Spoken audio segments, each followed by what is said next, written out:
soy Tonín y hoy quería hablaros sobre los chamizos mineros en Asturias. A finales del siglo XIX y principios del siglo XX, en Asturias había pequeñas explotaciones de carbón, se conocían como chamizos. Eran minas de interior y solían estar en las montañas.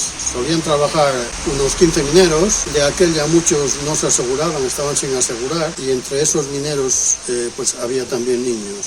Estas minas, como eran de montaña, estaban lejos de los domicilios. Muchos mineros solían caminar incluso hasta 2 horas para llegar a la bocamina. La jornada era de 6 días a la semana, pero muchos días de la semana tenían que doblar el turno. Solían trabajar a destajo y si en algún momento, por ejemplo, se mojaba uno cuando estaba trabajando, mantenían la mojadura puesta prácticamente durante toda la jornada. Y esta es la bocamina de un chamizo, es decir, la puerta de entrada al interior de la montaña, a la mina, donde entre otros peligros hay bolsas de gas grisú y al respirar el polvo del carbón se cogía la enfermedad de silicosis. En esta época no había compresores, la ventilación era muy mala, se hacía por medio de chimeneas que se apoyaban por ventiladores de Oravil conocidos como el barquín, es decir, eran el tipo que usaban en la fragua de Oravil. Canalizaban el polvo hacia las chimeneas. Otras veces el minero, cuando tenía mucho polvo y no disponía del barquín, se quitaba la chaqueta y agitándola desplazaba el polvo. Y como decía antes, lógicamente todas las herramientas que se usaban eran manuales. Bueno, y aquí tenemos lo que es cómo se confecciona una galería en la mina. La galería consta de 3 postes principales, que el de la parte superior es la trabanca, luego tiene el poste izquierdo y el poste derecho, que están fijados y encajados de esta forma que podemos ver ahí. Aparte de eso, pues hay unas cuñas que sirven para ajustar bien estos maderos. Esta es la parte principal, pero luego se van poniendo varios para sujetar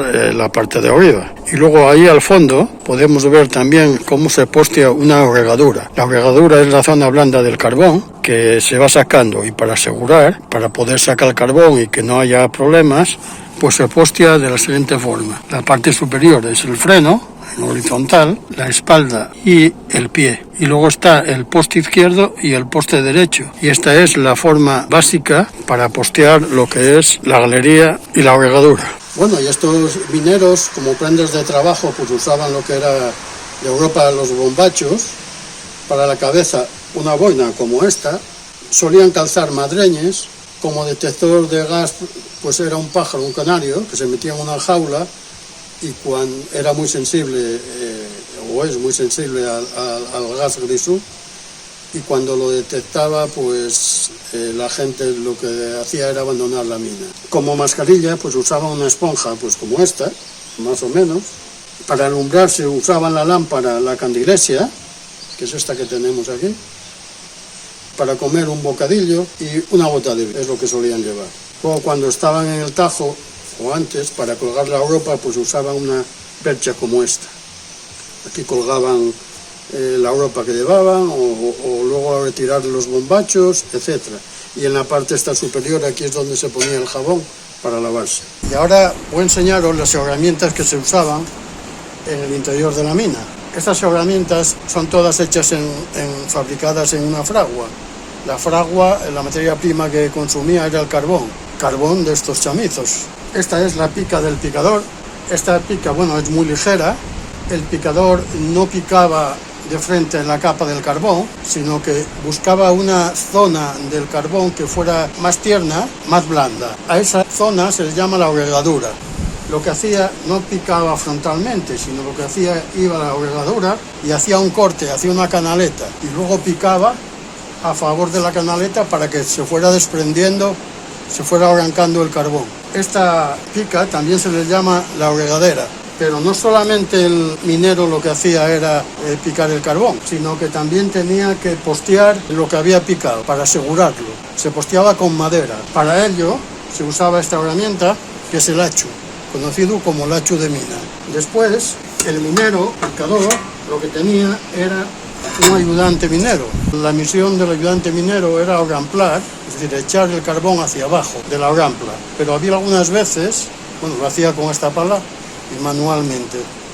pero había algunas veces que el carbón quedaba en la rampla. Para ello usaba normalmente el ayudante minero, conocido como el guaje, usaba lo que es un cestón, lo cargaba de carbón. Ese cestón tenía unas correas en los asas, ataba los asas a la cintura y bajaba de rodillas arrastrando el carbón hasta la vagoneta. También había en la mina lo que se conoce como el caminero. Se encargaba del mantenimiento de las vías, por ejemplo, de las vías para la vagoneta. Había veces que tenía que cortar raíles. Para eso usaba esta pieza que se llama la tajadera. Se colocaba, por ejemplo, para cortar un raíl, una persona lo sujetaba y otro con la maza le daba y rompía el raíl a la medida que él quería. El barrenista, cuando estaba en sitios donde había mucha piedra y muy duro, lo que hacía era usar esta barra que se llama el pistolo. Este pistolo lo metía, lo colocaba en el sitio para hacer el agujero. Aquí se golpeaba con una maza y a la vez de golpear con la maza se iba girando. Bueno, estos agujeros los hacían los barrenistas para que luego viniera el artillero y hiciera una explosión, una voladura, para que saliera el carbón. Otra de las cosas manuales que haría es esta barrena, que es una barrena muy antigua. Esta se usaba en las ramplas donde hubiera el carbón blando, vamos a llamarle de berbiquí, vamos a decir que es. El trabajo en las minas estas, aparte de las silicosis, aparte de las explotaciones de Gresú, por los cuales murió muchísima gente, pero en relación a la silicosis, la gente cuando se retiraba, pues llegaba la carta diciendo que tenían un grado de silicosis, primero, segundo o tercero, los jubilaban. El problema que tenían es que en aquella época las pensiones eran muy bajas y al ser tan bajas no les daba al minero, no le daba el dinero suficiente para alimentar a la familia, con lo cual tenía que volver a buscar otro trabajo, bien en un chamizo o en otro sitio. Gracias por escucharme y hasta el próximo vídeo.